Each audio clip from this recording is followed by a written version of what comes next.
आप अपने आप में इतने व्यस्त होते हैं कि खुद के अलावा और किसी के बारे में सोच ही नहीं पाते। आप सफल हो जाते हैं, फिर किसी सुहानी शाम पलटकर देखते हैं तो पाते हैं कि आपका सफ़र बेदाग नहीं है।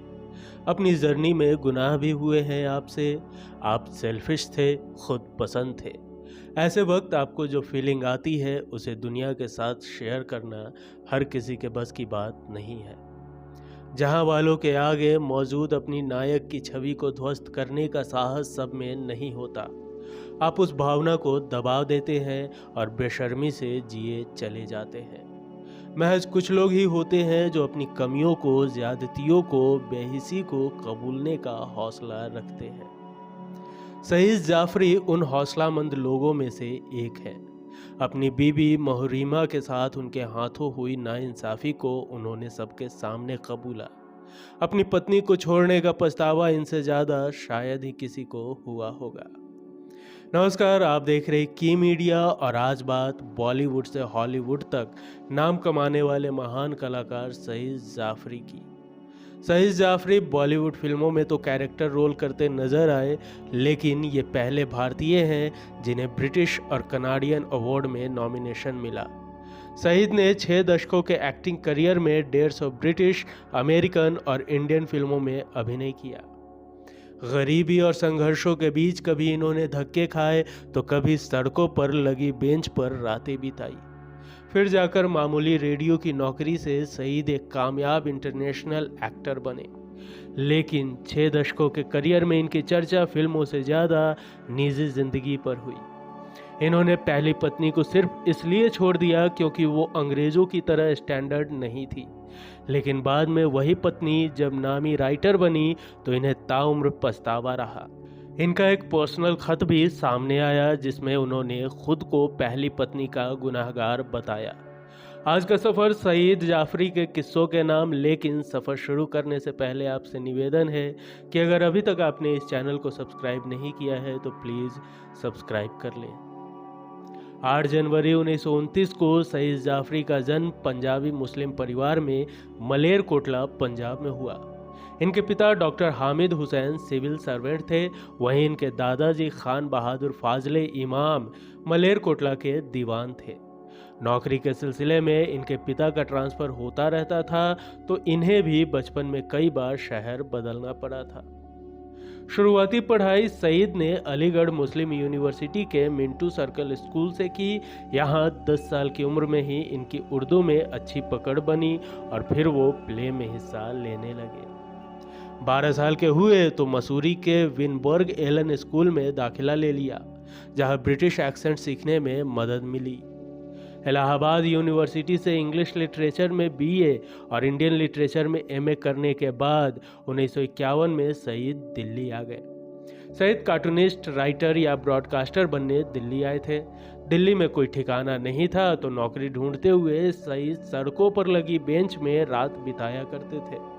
कुछ दिनों के संघर्ष के बाद इन्होंने ऑल इंडिया रेडियो में इंग्लिश अनाउंसर की नौकरी हासिल की, जिसके लिए उन्हें 250 रुपये महीना तनख्वाह मिलती थी। नौकरी के बाद 30 रुपए के भाड़े में इन्हें घर भी मिल गया। 1951 में सईद ने फ्रैंक ठाकुरदास और बेंजी बेनेगल के साथ मिलकर अंग्रेजी थिएटर कंपनी यूनिटी थिएटर शुरू किया। यहाँ उनकी पहली मुलाकात होने वाली पत्नी मधुर बहादुर से हुई। इस थिएटर का पहला नाटक the eagle has two heads था, जिसमें मधुर बहादुर ने राजकुमारी का रोल निभाया था। 2 साल बाद मधुर ने भी ऑल इंडिया रेडियो में डीजे की नौकरी शुरू कर दी। नौकरी और प्ले करते हुए दोनों एक दूसरे को दिल दे बैठे और कुछ समय बाद मधुर ड्रामा की पढ़ाई करने के लिए यूके चली गई। उसी समय सईद जाफरी को भी अमेरिका में ड्रामा की पढ़ाई करने की स्कॉलरशिप मिल गई। 1956 में सईद जाफरी ने मधुर के परिवार से उनका हाथ मांगा, लेकिन घर वालों ने ये कहते हुए इनकार कर दिया कि एक एक्टर की कमाई अस्थायी नहीं होती है। सईद ने तुरंत रेडियो की नौकरी से इस्तीफा दे दिया और अमेरिका पहुंच गए। यहाँ उन्होंने मधुर को शादी के लिए प्रपोज किया, लेकिन उन्होंने अब इनकार कर दिया। लेकिन बाद में पिता की इजाज़त लेकर दोनों ने वाशिंगटन में 1958 में शादी कर ली। सईद जाफरी को अमेरिका का खाना पसंद नहीं था। ऐसे में मधुर इंडिया से माँ की लिखी रेसिपी मंगवाती और सईद के लिए खाना बनाती थी। कुछ ही समय बाद कपल के दोस्त बढ़ने लगे और दोनों घर में इंडियन खाने की दावत करने लगे। मधुर के बनाए खाने की विदेशी खूब तारीफें करते थे। सईद को विदेश का खाना तो पसंद नहीं था, लेकिन उन्हें ब्रिटिश कल्चर खूब प्रभावित करता था। वो फर्राटेदार अंग्रेजी में बात करते और अंग्रेजों की तरह ही बर्ताव करते थे। वहीं मधुर इंडियन कल्चर फॉलो करते हुए हिंदी में बात करती थी। यह बात सईद को पसंद नहीं आती थी। वे चाहते थे कि मधुर भी अंग्रेजों की तरह रहे। यही कारण रहा कि दोनों के बीच लगातार झगड़े होने लगे। मधुर को बदलने की कोशिश उन्हें सईद से दूर ले गई और दोनों ने 1965 में अलग होने का फैसला किया। 1966 में मैक्सिको में दोनों को तलाक मिल गया। तलाक के बाद सईद मधुर को 3 बच्चों की परवरिश के लिए पैसे जरूर भेजते रहे, लेकिन उन्होंने कभी उनकी खबर नहीं ली। मधुर भी काम में व्यस्त थी, तो उन्होंने अपने तीनों बच्चों को अपनी माँ और बहन के पास भारत भेज दिया। मधुर से अलग होने के बाद सईद जाफरी का रिश्ता को स्टार जेनिफर से रहा। दोनों ने करीब 10 सालों तक रिलेशन में रहने के बाद शादी कर ली थी। जेनिफर विदेशी थी, जिनके साथ रहते हुए कुछ ही महीनों में सईद को एहसास हो गया कि वो एक घरेलू महिला ही चाहते थे, ना कि विदेशी। सईद जाफरी उन गिने चुने लोगों में रहे जिन्होंने अपनी गलती सार्वजनिक तौर पर कबूल की। मधुर को कमतर समझने वाले सईद की नज़र एक दिन पॉपुलर मैगजीन पर पड़ी। उसमें छपी तस्वीर जानी पहचानी सी लग रही थी। गौर किया तो देखा वो कोई और नहीं बल्कि उनकी पूर्व पत्नी मधुर है। तस्वीर के साथ लिखा था, फेमस शेफ मधुर जाफरी ने अपनी किताब लॉन्च की है।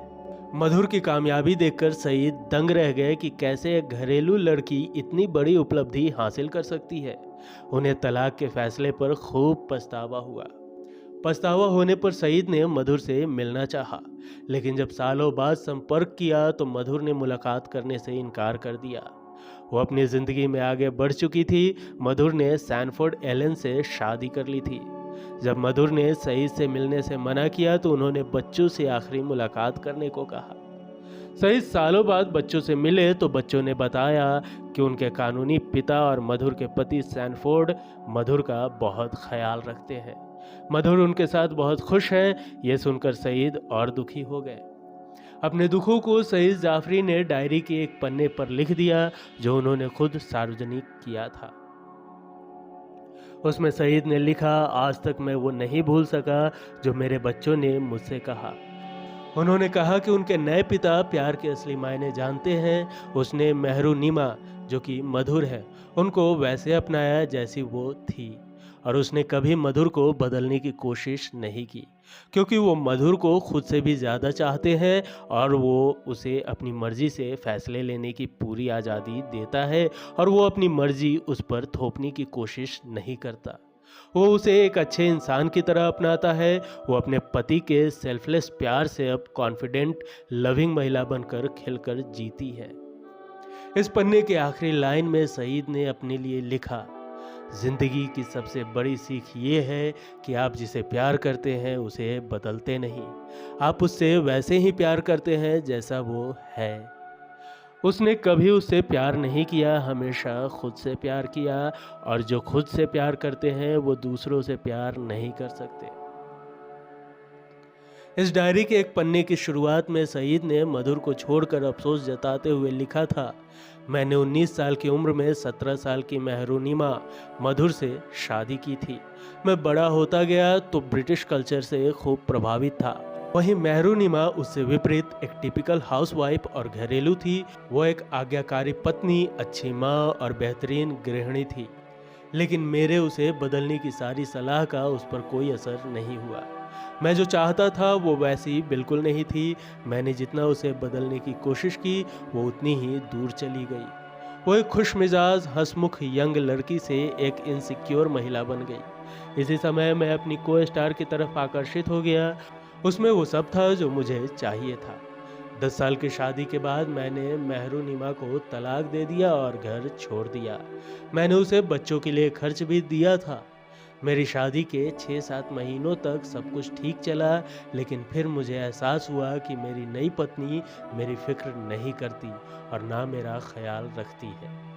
उसे सिर्फ अपनी खूबसूरती, अपने काम, अपनी मर्जी की परवाह होती है। कभी-कभी मुझे मेहरुनिमा के केयरिंग टच और उसके प्यार की कमी महसूस होती है। लंदन में कई प्ले और ब्रिटिश फिल्मों का हिस्सा रहने के बाद सईद को भारत आकर बॉलीवुड फिल्मों में जगह मिली। उनकी पहली फिल्म 1977 की शतरंज के खिलाड़ी थी। इसके लिए उन्हें बेस्ट सपोर्टिंग रोल का फिल्म फेयर अवार्ड मिला था और इसके बाद सईद मंडी, चश्मे बद्दूर, आगमन, मासूम, खुदगर्ज, राम तेरी गंगा मैली जैसी दर्जनों हिंदी फिल्मों में नजर आए। सईद की आखिरी हिंदी फिल्म 2009 की सनम तेरी कसम थी। थिएटर की दुनिया में वो बेहद सम्मानित नाम थे। उन्होंने टेनेसी, इलियट, ऑस्कर वाइल्ड और शेक्सपियर की कृतियों में काम किया। वो पहले एशियाई अभिनेता थे जो शेक्सपियर के नाटकों का मंचन करने अमेरिका के टूर पर गए थे। सईद जाफरी ने हॉलीवुड की कई फिल्मों में भी काम किया, जिनमें the Wilby conspiracy, the man who would be king, sphinx, a passage to India जैसी फिल्में प्रमुख रही। सीन कॉनरी, माइकल कैन और पियर्स ब्रॉसनन जैसे हॉलीवुड दिग्गजों के साथ उन्होंने काम किया। बीसीसी के कार्यक्रम वर्ल्ड सर्विस सीरीज में विक्रम सेठ के उपन्यास और सुटेबल बॉय के सभी 86 किरदारों को अकेले आवाज देकर सईद जाफरी ने एक कीर्तिमान बनाया था। मैं आपको बताना चाहूँगा कि सईद जाफरी एक बेहतरीन मिमिक्री आर्टिस्ट भी थे। 14 नवंबर 2015 को सईद जाफरी का निधन लंदन में हुआ। घर में बेहोश होने के बाद उन्हें लंदन हॉस्पिटल ले जाया गया था, जहां ब्रेन हैमरेज से उनकी मौत हो गई। उनका अंतिम संस्कार 7 दिसंबर को लंदन में ही हुआ था। सईद को भले ही दूसरी शादी का पछतावा रहा, लेकिन उनकी दूसरी पत्नी आखिरी समय तक उनके साथ ही रही। सईद जाफरी को ब्रिटिश और कनेडियन फिल्मों के लिए भी नॉमिनेशन मिला। यह नॉमिनेशन पाने वाले ये पहले एशियन व्यक्ति हैं। मरने के 1 साल बाद 2016 में सईद जाफरी को पद्मश्री अवार्ड से सम्मानित किया गया था।